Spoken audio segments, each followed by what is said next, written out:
Welcome back, everybody, to another news video. We're talking about the upcoming global first units, global exclusive, whatever you want to call them.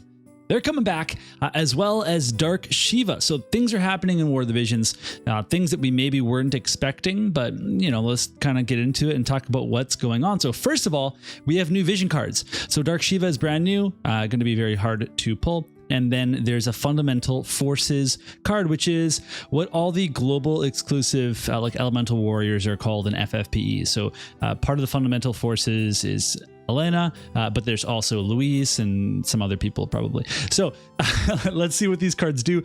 By the way, the Elena card is limited. It's in here somewhere, but we've confirmed that the Dark Shiva is in the regular pool, but is only up for 2 weeks. Whereas the Elena card, I think it's up for 3 weeks, if I'm correct. Yes, it is. Okay, great. So, but it's only available during that time. So let's see what what's actually happening with these. And so the Fundamental Forces is actually a comic book in the FFBE universe, and often whenever they tell a story about these characters, at the end or the beginning, it goes and it's like Sakura in a library reading it or something, and it's like, oh, cool. And so here you can actually see that Lucio is reading the comic and is absolutely stunned by it, probably because it's not voice acted, as it is a piece of paper, and he hasn't heard Elena's voice actor. Moving along, this card is for Sword Red Mage, Dagger Gun, and Glove equipable main job. So Glove keeps on getting love. That rhymed, but it's not necessarily a Glove card, just because, you know, evasion up and slash attack up is not going to be super important for Glove units for the most part, and then crit evasion is good, but not so good that you need it. The bestowed effect, agility up, is the only one, and that's kind of interesting. It makes you wonder if it's actually going to be quite a bit of agility, and then light attack up for Lucio and Elena. Now, if you are running a light evasion team, this will handle both Elena and Locke. And the cool part about that is that whoever equips it gets agility up, more agility from the bestowed to become even more evasive. But then this also covers their slash attacking as well. So it seems like a pretty good card for light evasion, and I'm sure it will work for some other units as well. But mainly that's the one area where you can see a power up for Elena. Now, Dark Shiva is a super powerful card, both a card and a very powerful Esper, both of them super good. You know, you'd be very lucky to get this. However, it has the super high pity, and because of that, I don't generally recommend that people go for Dark Espers. But if you are willing to do that, then you know you are getting something that is ultimately pretty worth it, because you'll use it for a long time. It's just really hard as a free-to-play, if you're a free-to-play, to spend that much of your VIII on something, even though it is a good investment. So those are always really, really tricky to figure out. Okay, here it is. This is the new Fundamental Forces Vision card. Will only be available during the following period. So during the 3 weeks that we have here. Okay. Great. So otherwise, there's some bingo stuff for it. There's going to be the 3-star awakening for Dark Shiva, JP bonus, etc. We then have global festival campaigns, and this means that all the units are coming back as well. It's not really directly put in here, but they are coming back because we'll see in a sec here that all of their training missions, bingo boards, etc. are back. Now, maybe the reason they're not, you know, saying like, hey, new banner for these characters is because they're not the focus. The VC is the focus, and because the VC is the focus, you can pull these characters on the banner. Basically what I'm saying is, don't expect there to be a banger banner that have these units on. Maybe it's not designed for you to get them, and it probably won't be a good deal to get them, but I can always be wrong about that, and that would be very nice. But we have a login bonus here, and with this login bonus we get lots of shards and some summon tickets, although we only get 2 for the festival, so they're going to be tickets that are for the Elena card and not for Dark Shiva, from what I can tell from this login bonus. But otherwise, we're going to then have these bingo board challenge missions for all these different weapons here, so you can get Sylvie Sword, Winged Lance, all this stuff.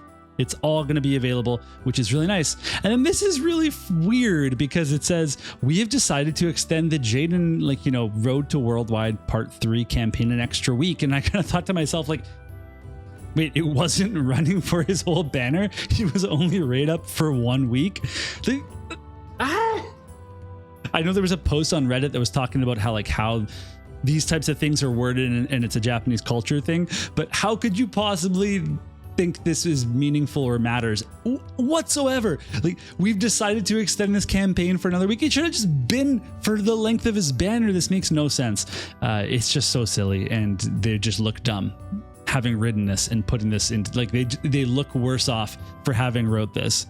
Okay, otherwise we have a bunch of stuff coming in terms of events. So our story is returning. The Spire of Ice is coming. I do like the spires in that they're a lot shorter than doing the tower again, but don't worry, the tower is going to be coming too, as is the avian hunt quest to get a nice little, you know, like avian killer item that are always good for PvE things. If it comes up that there's an avian boss that you want to take on, well, guess what? You're able to boost up your killers with your different units. So always nice to like farm these out if you have time to do it, just so you have it for later on. If you're going to slog through the tower, you'll be able to. I may do what I usually do, which is just full on auto. Okay, I died, full on auto, just throw my entire roster at it, wait till the next day, reset, throw my entire roster at it, reset the next day, and just slowly work through the tower that way. It's really a total slog, and it's zero fun to play the tower. It's kind of, I mean, it was not fun maybe the third time they brought it back, and it's never gotten any more fun. So it is what it is. The spires are definitely a little bit better, but again, in my opinion, really not that much more fun either. We do have Raid Boss Revival. This is a very good chance for newer players to team up with people and get good gear. So if you have a chance to take advantage of this, you should really do this. And this is actually going to come with some +6s that we'll check out in a sec here. So actually, let's go do that right now. So first of all, we have 2 selection quest characters getting their transcendence. So Veln and Minwu are both getting that. We can maybe take a look at that in another video. And then a character quest 2 for Starlight Elena, and then some +1 and +6 things. So Elena's sword gets a +1, the Frost ring gets a +1, the Power Sash and the White Marshmallow and the Azure Dragon armor are all going to get +6s. So that's all very fun, nice to see.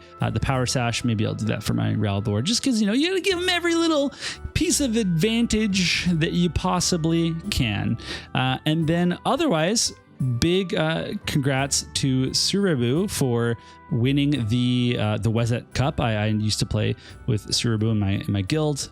Super nice person, and I'm very stoked to see that they won. So hey, congratulations. With that said, that is the news, and I guess we have to wait till Wednesday to see what else might be coming in terms of the types of banners and shops and all kind of things like that. If I had to get another global character, I would be really into getting Sylvie. I just love healers, especially because she has so much potential in a lot of compositions, but I won't be spending this time. I'm definitely going to be saving for Alaya and also for Final Fantasy VIII, because I would like Squall to pair with my Alaya. So that's kind of my plan. But otherwise, let me know what you're excited for this week. Does this mean you're going to be getting the bingo completed for a character that you didn't before? I don't know. Either way, good luck, and we'll see you all soon enough in another video.